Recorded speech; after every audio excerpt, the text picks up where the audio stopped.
A União das Casas Espíritas da Zona Norte apresenta O Espiritismo está no ar. Um programa que anuncia, esclarece e consola.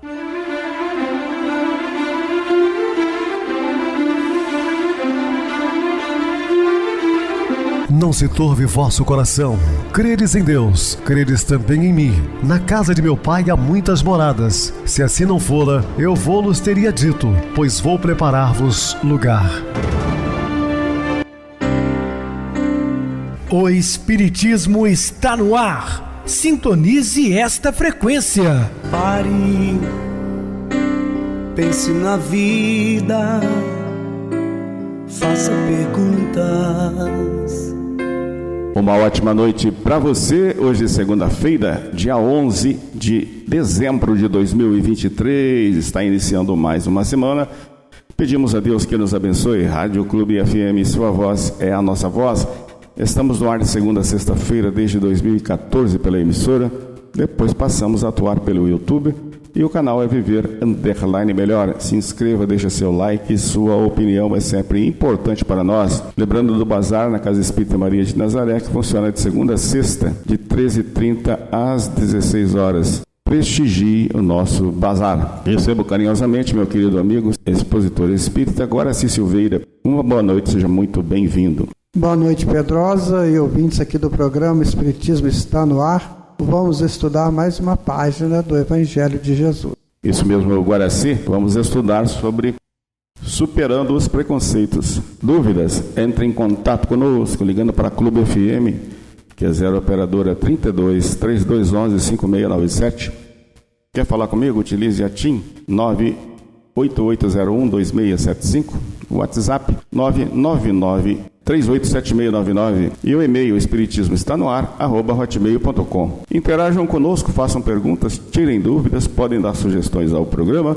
Estamos à disposição de todos os ouvintes. Vamos agora para aquele momento muito especial que é o nosso momento de oração. Sintonize esta frequência. O Espiritismo está no ar. Momento de oração. Senhor Jesus, acalma os nossos corações para que possamos buscar a nossa essência, que é o Cristo interno, a mônada divina que somos.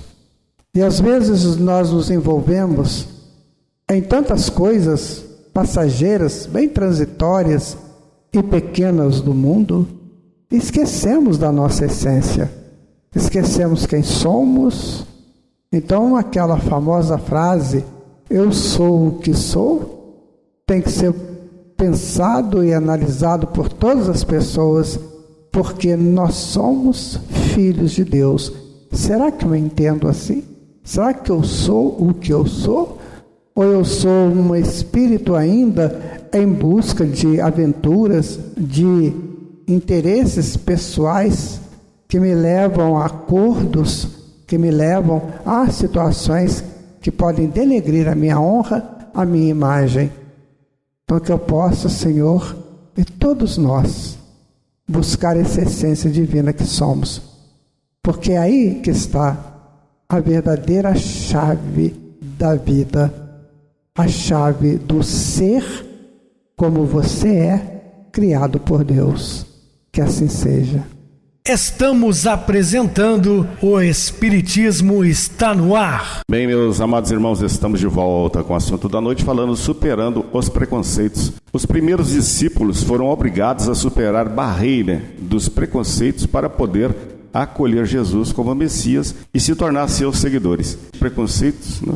No século XXI, imagina aquela época onde eram dominados pelo Império Romano e principalmente os fariseus, saduceus, não admitia de maneira alguma o filho de um simples carpinteiro. Natanael não podia aceitar que de Nazaré, cidade mal afamada, pudesse sair algo de bom, muito menos o Messias.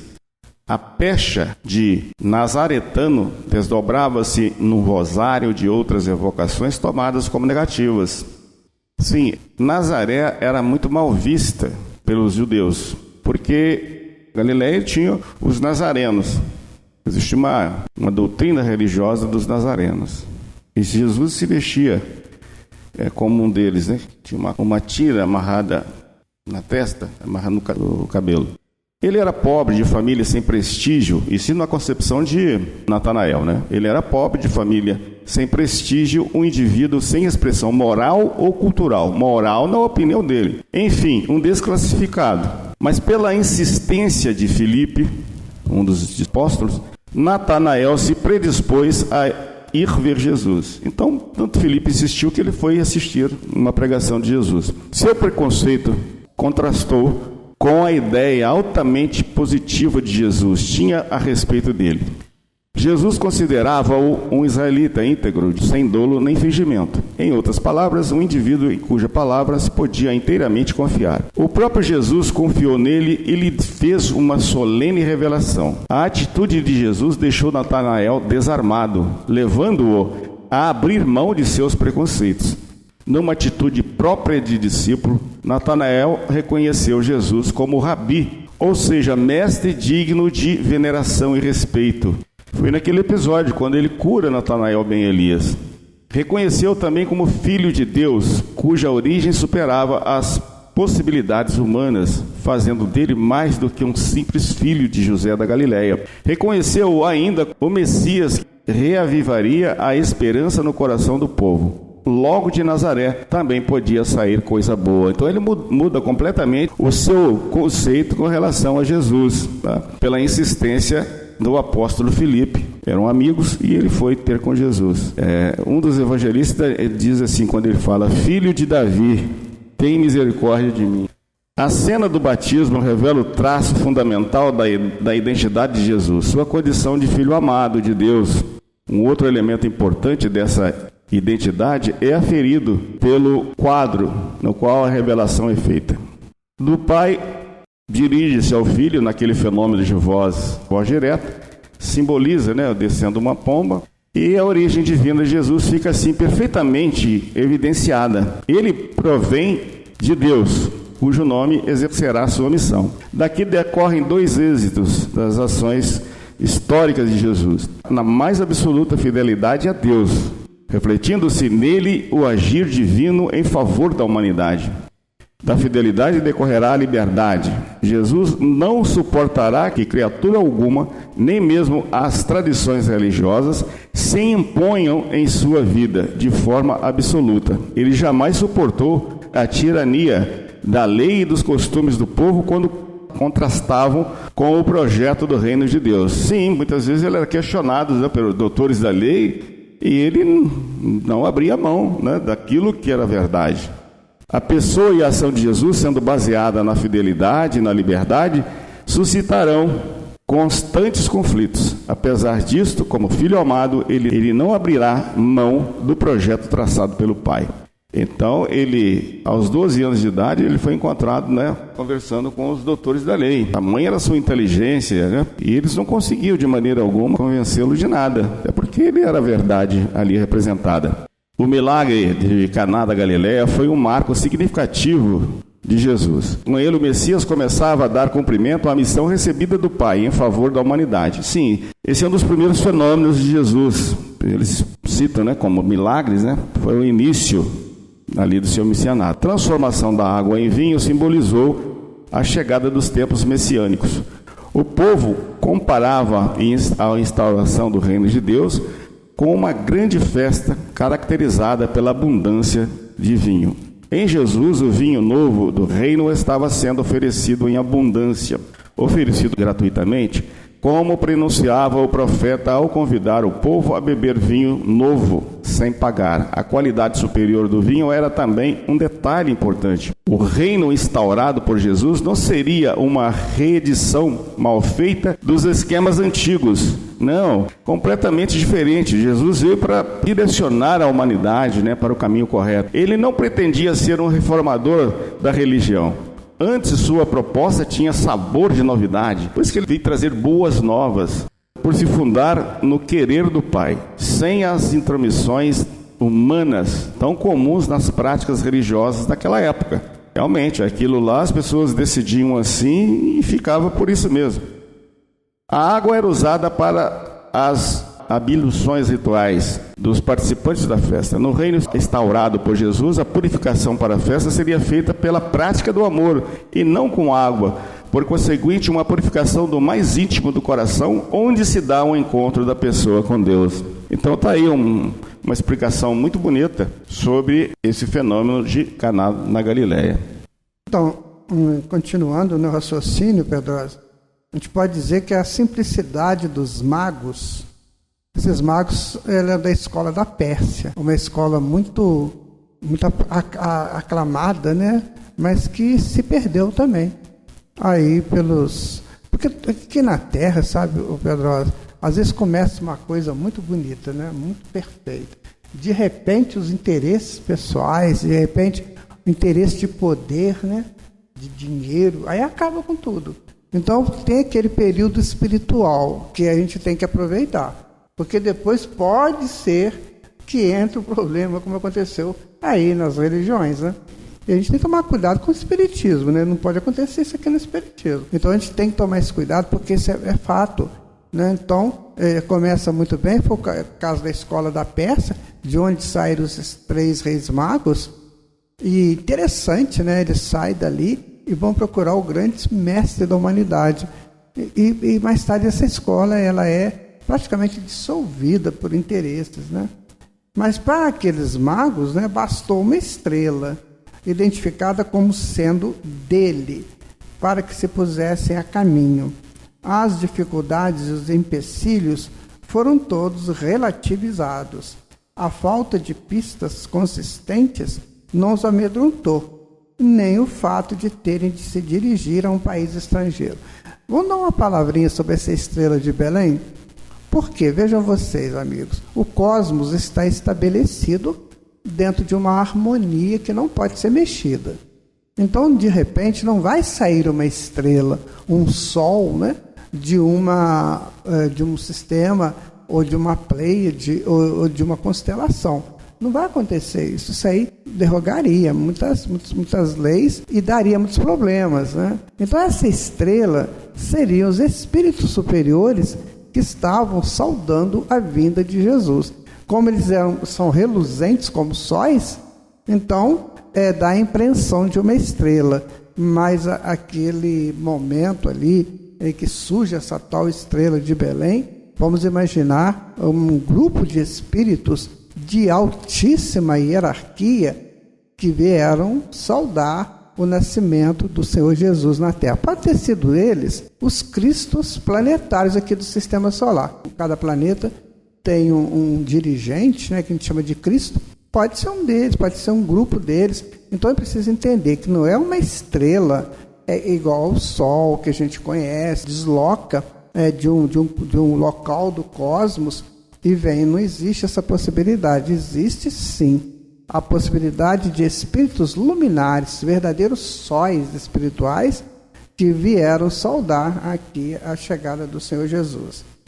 No entanto, revelaram-se tão sinceros quanto ingênuos, pois dirigiram-se precisamente ao terrível rei Herodes para informar-se sobre o rei dos judeus que acabara de nascer. Este intuito, tratar-se de um concorrente, poupou a vida dos magos para garantir uma pista que o levasse ao rei recém-nascido, seu adversário. Quando a gente começa a estudar muito, a se espiritualizar, os primeiros movimentos da espiritualização, presta atenção, os primeiros movimentos da espiritualização, muitas vezes faz com que o neófito ache que todo mundo é igual a ele, que está procurando as mesmas coisas dele.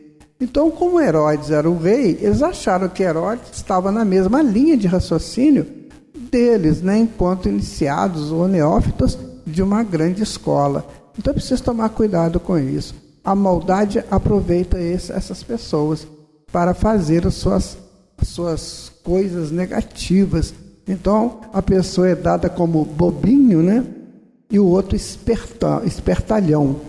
Na verdade, o bobinho é o espertalhão, porque está aproveitando da ingenuidade ou da bondade daqueles que estão buscando algo diferente. Então, algo que fica para nós é o seguinte: o início da espiritualização tem que ser um processo bastante conscientes de que o mundo ainda não está buscando isso. São pessoas isoladas, né? Mas os magos, absorvidos no seu projeto de encontrar o rei dos judeus, não perceberam a trama de Herodes. Por isso, seguiram fielmente as informações recebidas. Não importava. O Herodes, ele tinha medo de perder o poder dele, né? Isso aí é a verdade. Então, ele sabia que estava para nascer um grande senhor e queria dominar o mundo. Então, o Herodes, com aquela pouco conhecimento espiritual, sabemos hoje, né, tem informações de que Herodes hoje é um outro tipo de espírito, né? Inclusive disse que ele foi São Vicente de Paulo, mas são especulações, a gente não está afirmando nada disso. Mas só para a gente ter uma ideia de que os espíritos mudam, né? Então Herodes naquela época não queria perder o trono dele. E nasceu ali, e estava para nascer o maior de todos. Então o que Herodes faz? Eu vou me garantir aqui, eu vou me sustentar aqui. Aí os reis magos chegaram lá e falaram com ele: olha, nasceu aqui o Senhor, né, o rei, não sei o que, aquela coisa toda da falácia deles. E o Herodes então falou: deixa eu matar de uma vez. Então mais tarde o filho dele, né, o Herodes Antipas, quase que copiando os feitos do pai, né, o Herodes o Grande, quando Jesus chega a ele, então ele fala assim: bom, alguém tem que morrer, então é preferível você matar um do que matar muitos, então mata logo esse. Você vê que a ideia de matar Jesus estava na família, estava naquele construto mental daquela família do Herodes. Então, minha gente, é preciso tomar muito cuidado com tudo isso, para evitar que a gente entre em conflito com os acontecidos. Então, o Senhor Jesus teve muitos agressores, desde o nascimento dele até o ato final que fizeram com ele, né? Só que ele venceu tudo isso e foi embora, ressuscitou, enfim. Na chegada ao lugar onde estava o menino Jesus foi o resultado de uma busca sincera. A alegria que lhes encheu o coração brotava da consciência de terem seguido a voz interior. Depois de longa caminhada, encontraram finalmente o rei dos judeus, pobrezinho e desprovido de sinais exteriores de dignidade. Mesmo assim, prostraram-se para adorá-lo. Então aí está, né?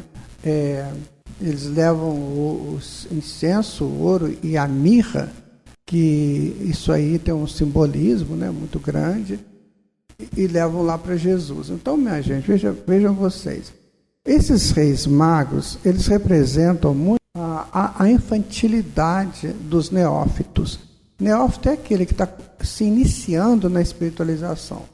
Então a gente vê muitas pessoas que estão começando a estudar espiritismo, por exemplo, e assim, são muito ingênuos, né? Acham que já sabem tudo, acham que tudo é da maneira com que eles pensam, que eles analisam, e quando na verdade, né, não é isso. Tem que se adentrar um pouquinho mais, fazer outros volteios nas informações. Então é preciso tomar esse cuidado, porque muita gente desanima no início. Exatamente por isso, porque o início é muito difícil. E quase sempre este caminho de início, ele é feito sozinho. Quando a gente lê as torturas dadas aos grandes iniciados para ver se ele estava disposto mesmo a seguir aquele caminho, você vê que eles faziam essas iniciações sozinhos. Então lá no Egito, eles tinham que entrar em canais, né? em corredores escuros, com um monte de perigos, né? Mas ele fazia sozinho. Então a questão de buscar a espiritualidade, buscar a espiritualização, também é um caminho que se faz sozinho. Por quê? Porque toda a estrutura interna tem que ser vencida pela amônada, essa estrutura negativa, cultivada, né, por tantos séculos. Então o espírito, a consciência, tem que vencer isso. Ele tem que fazer isso porque ele é individual. Então, por exemplo, eu não vou fazer isso na consciência, ou não vou ser a consciência a desbravar coisas negativas de ninguém. Eu vou fazer meu. Então, os reis magos representam isso. Estavam em busca do Cristo, né? Saíram em busca do Cristo. O ser que está espiritualizando, ele também sai em busca do seu Cristo interno.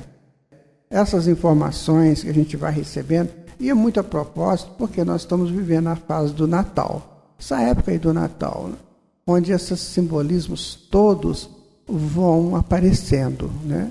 Vão surgindo e a gente precisa de saber de onde vem, o que realmente simboliza isto. O nosso mundo, a nossa linguagem, tanto a falada quanto a escrita, a desenhada, né? Ainda são símbolos. Nós trabalhamos com linguagens simbólicas. Por quê? Porque a mente ainda não tem condições de ver a totalidade. Então, o símbolo é uma representação do inconsciente para identificar algum fato. Então, quando eu vejo a estrela de Belém, eu lembro de Jesus.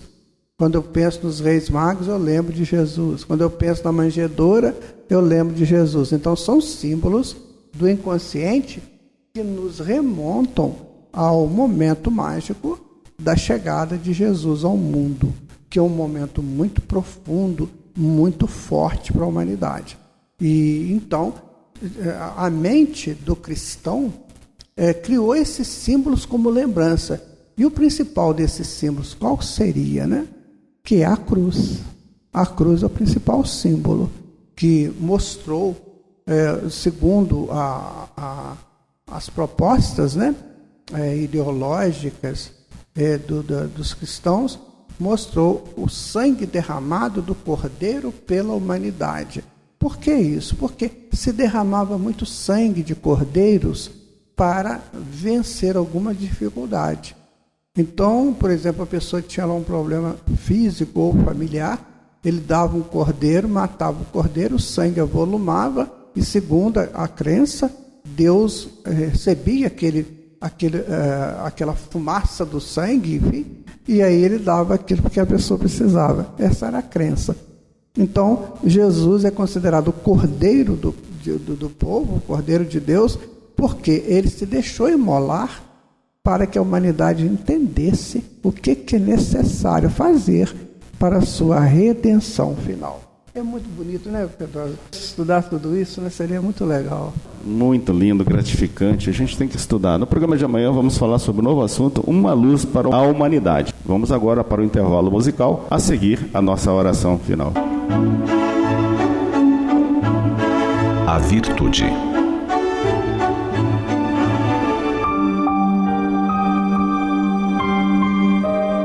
Há alguns anos, conta o escritor Malbataan, uma pitoresca aldeia da Suíça foi destruída pelo fogo. Em poucas horas, as lindas casas foram devoradas pelas chamas. Tudo ficou reduzido a escombros. Passado o furor do incêndio, um dos moradores ficou tomado de grande desespero. Sua casa estava por terra, totalmente destruída. Nada lhe havia sobrado, nem roupas, nem móveis, sequer algumas paredes. Tudo jazia por terra. Pior, das suas vacas que eram o seu sustento, não havia rastro em lugar algum. Para cúmulo da desgraça, o seu filho de apenas 7 anos estava desaparecido. O pobre homem se pôs a chorar. Nenhuma palavra de conforto podia acalmar. Sentou-se sobre as ruínas do seu lar e passou toda a noite tristemente. Quando surgiu alegre e fagueira a madrugada, os primeiros raios de sol romperam as trevas e o vieram encontrar ainda ali, sentado, inconsolável. Parecia ter envelhecido 10 anos em apenas uma noite. Então, um som bem conhecido o fez erguer a cabeça e olhar na direção de onde o vento lhe trazia boa notícia. Lá estava ela, vindo pela estrada, a sua vaca favorita. Atrás dela todas as outras. E por fim, seu filho querido. Correu, abraçou o menino, entre lágrimas de pura alegria. "Meu filho", perguntou, "como você conseguiu escapar do incêndio?" "Muito simples", falou a criança. "Quando vi o fogo, tratei logo de reunir as vacas e as levei para o campo bem distante, a fim de que nada sofressem. Você é um herói, exclamou o pai. Claro que não, afirmou o garoto. Herói é aquele que pratica algum ato de valor. Eu levei as vacas para o campo somente porque vi que elas estavam em perigo. Sabia que era a única coisa acertada a fazer.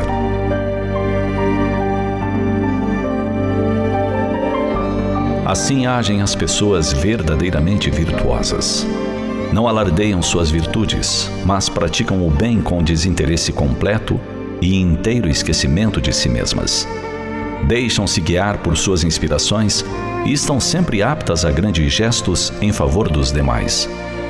Não aguardam elogios, e a sua é a satisfação de realizarem o melhor.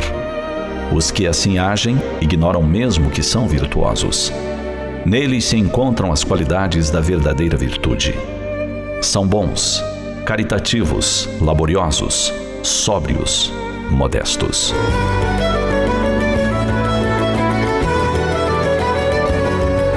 Toda virtude tem seu mérito próprio, ensinam os espíritos superiores, porque todas indicam progresso na senda do bem. Há virtude sempre que há resistência voluntária ao arrastamento dos maus pendores. A sublimidade da virtude, porém, está no sacrifício do interesse pessoal pelo bem do próximo, sem pensamento oculto. A mais meritória de todas elas é aquela que se baseia na caridade mais desinteressada. Sintonize esta frequência. O Espiritismo está no ar. Momento de oração. Senhor Jesus, Mestre Divino, há momentos na vida que nos recolhemos com problemas por vencer. Mas nessas ocasiões é que temos que ter forças para superar os obstáculos temporários, porque não há males que durem para sempre. Confiamos em Ti, na Sua bondade, na Sua misericórdia, e temos a certeza que dias melhores virão. Paz a todos, que o Senhor nos abençoe. Meu querido irmão Guaraci, suas despedidas? Olha, Pedrosa, eu achei muito bom o nosso programa de hoje, viu? Que a gente possa pensar, refletir sobre ele, principalmente nessa época de Natal, né? Que o pessoal possa entender o que é Estrela de Belém, que são os Reis Magos, para que a gente cresça nos conhecimentos. O cristianismo, né, Pedrosa? Boa noite a todos vocês. Boa noite, Pedrosa. Boa noite, Guaraci. É fato, né? Vamos de comentar aqui, em off, né, sobre os países cristãos, que não são assim tão violentos, né? Essas guerras que acontecem são normalmente países que não têm a luz do cristianismo, né? Infelizmente. Mas um dia, toda a humanidade se curvará ao Cordeiro de Deus. Nós sabemos disso, porque o próprio João Evangelista narrou isso em Apocalipse, né? E daqui a alguns milênios, certamente, toda a humanidade se tornará cristã. Não agora, não é num passe de mágica, né? Mas no futuro, sim. Uma boa noite para você, Guaraci. Muito obrigado pelo apoio aqui no programa. Boa noite também a todos os amados irmãos ouvintes do YouTube, internautas do Brasil, do exterior, nossos irmãos da Zona Norte de Juiz de Fora, que nos acompanham com a rádio local 87,9, Rádio Clube FM.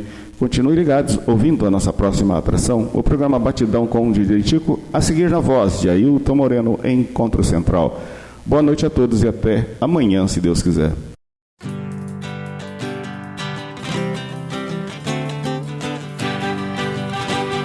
A União das Casas Espíritas da Zona Norte apresentou O Espiritismo está no ar, anunciando o Evangelho de Jesus, esclarecendo sua mensagem, consolando corações.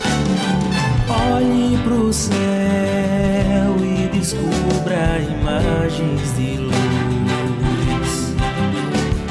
Se tem Jesus, o amor todo que Deus te deu.